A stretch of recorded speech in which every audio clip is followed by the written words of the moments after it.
For those who've been following me from my very first channel to this most recent channel, you might have heard me mention Michael Jackson at some point. Now, I've never done an in-depth video on my opinions of Michael per se. I may touch subjects here and there. I never got into the whole debate about his change in appearance too much, or his skin tone, and other things he's done or did when he was alive. But what something that's been bugging me is how the moment he became a father, the media and people around him try to discredit him as a father, wanted to put out there that those kids wasn't his, and they may well not be his children. But let me rephrase that: biologically, it might be his children, but then again, we don't know. I hear people saying, "Well, their skin is too light." Well, I had to break it to you out there. Black people can't produce light skin or even what we consider to be white-looking children. It's known to happen. Okay. Um, you know, I was watching Inside Edition, and his former bodyguard, this karate dude, 32, I can't remember his name, said that he think he's Blanket's father. I'm looking at the guy, and the Inside Edition is known for doing, because they did this shit when that chick said that Tiger Woods had a baby. They said because his son wears a ponytail, Michael Jackson's wear a ponytail, and the guy wear a ponytail. This guy like karate, and Michael's son like karate. That somehow makes it a connection. Hate to break it to you, most kids, most boys like karate. Me and my brother went through that phase when we were younger, and I still like karate movies, or I wish I could take karate. But that being said, why is this intense need to try to prove that Michael is not that those kids are not his biologically? I mean, here it is. We've heard about celebrities all the time, white celebrities adopting kids, and we don't hear people questioning their parenting or their who they biological parent. But somehow Michael, they just want to just question. But then I'm not shocked if you look at how they do locally or in your local municipality when black parents become adopted parents or foster parents. They try to make it as if black people can't be good parents, or because that son and daughter is not theirs biologically, that somehow those kids are lacking something. Those kids know Michael Jackson as their daddy, and don't think they don't have access to the internet, don't have access to television, don't see news reports, or have kids talking about this shit when they go out in public or in school. I mean, it's bad enough that Debbie Rowe and them, she claimed that she claims that somehow Joe Jackson, this ogre, this bad guy, based on her never meeting him, and Catherine was spooked into allowing this heifer back in these kids' lives when obviously her and Mike had reached the agreement. She didn't want the kids.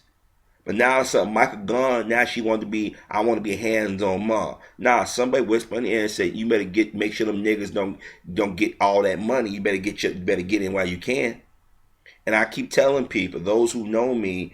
As a matter of fact, me and my auntie had this conversation. I said, "Don't be surprised when those kids get a certain age. They do a tell-all book, or they get from around the Jackson family." But if this happens, and I know there are people out there don't want to hear this, but you're going to have to blame Mike for this one. Time and time again, when Mike was alive, he would surround himself with people with questionable means. I mean, I know people say he was naive, but come on. After a while, you got to say, duh.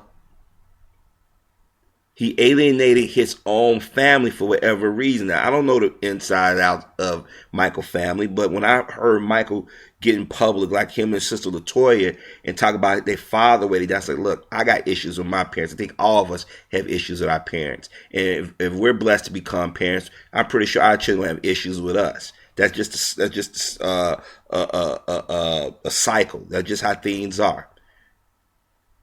But once Mike did what most black people do, especially black men, to feel to go to get ahead to gain sympathy, I gotta bash my dad in public. But Michael realized that he was wrong. And he did an interview, and it might be floating out on YouTube. He did an interview where he said he apologized, he was wrong, he now understands why his father way he was. But nonetheless, the damage was done. Debbie Rowe and so many others got Catherine Jackson say, okay, you must agree to keep Joe Jackson out of his grandchildren's life, which to me was a big mistake. If you notice, since Michael's been dead, he's been in video games, he's been in this, he's been in that. I mean, here it is, the man was alive, he was a pariah. But once he died, all of a sudden, oh, we love you. He influenced us and everything. But he did influence a lot of people. I see a lot of people performance and dance moves, and nothing but Michael's. And then even Michael even admitted that he learned stuff from other people. So I guess, like I said, it's a cycle.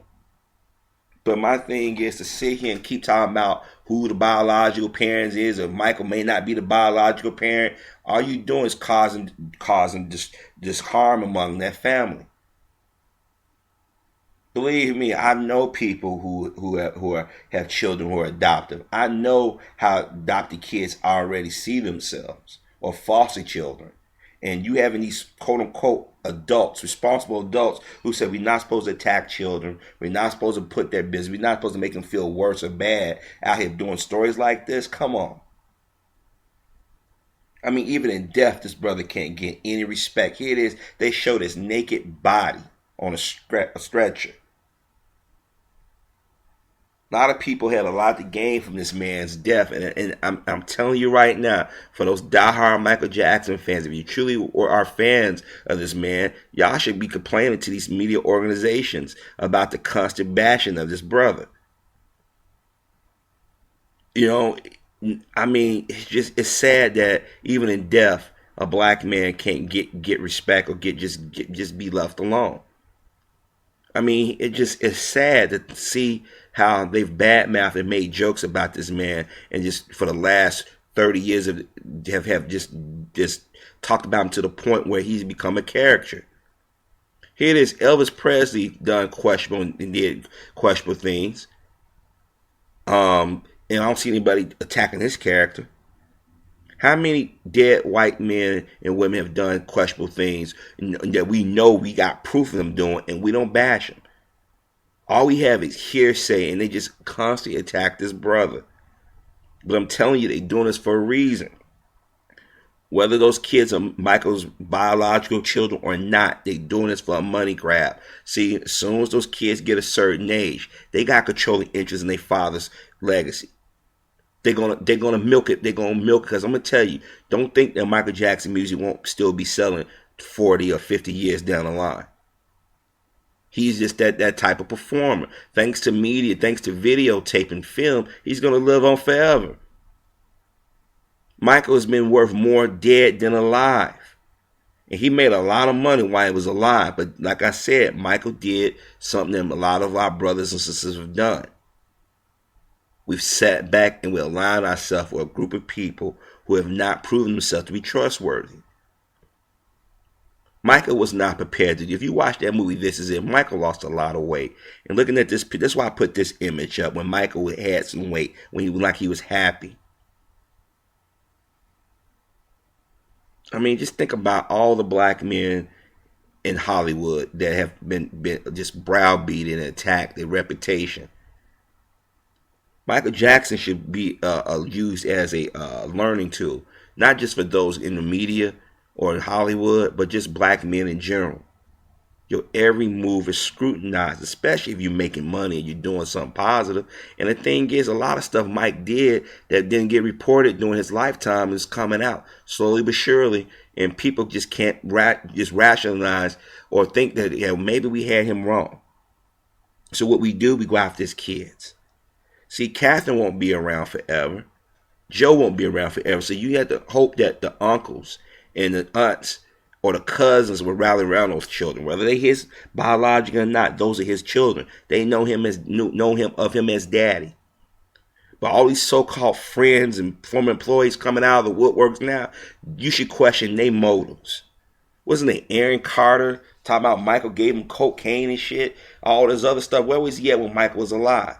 See, they know Michael's not here to defend himself. They know that once the media gets a hold and sully your reputation, especially as a black man, it sticks. Let this man rest. Let his children live their lives. But I'm telling you right now, this is going to cause, if it hasn't caused, harm and dissension among their family. Because if those children are or are not Michael's, I hope I'm wrong in this, but wait till they get 18, 19 years old or 21. Watch what's going to happen. Watch what's gonna happen when they're gonna break ties with that family. And Michael Kellogg, all the stuff that Mike did would be worth nothing. Well, it would be worth to people who get a hold of it. See, they'll never let another black man get that popular again. Never. That's why when Mike was making that money, people had to take him down. And I remember when it started in the 80s, and I remember it got really tough in the late 80s. You know, he did this and did that. But once you get accused of doing something inappropriate with a child, especially a white child, oh hell no. And every time Mike, like he was about to make a comeback, it was something else to pop up. Let the man rest in peace.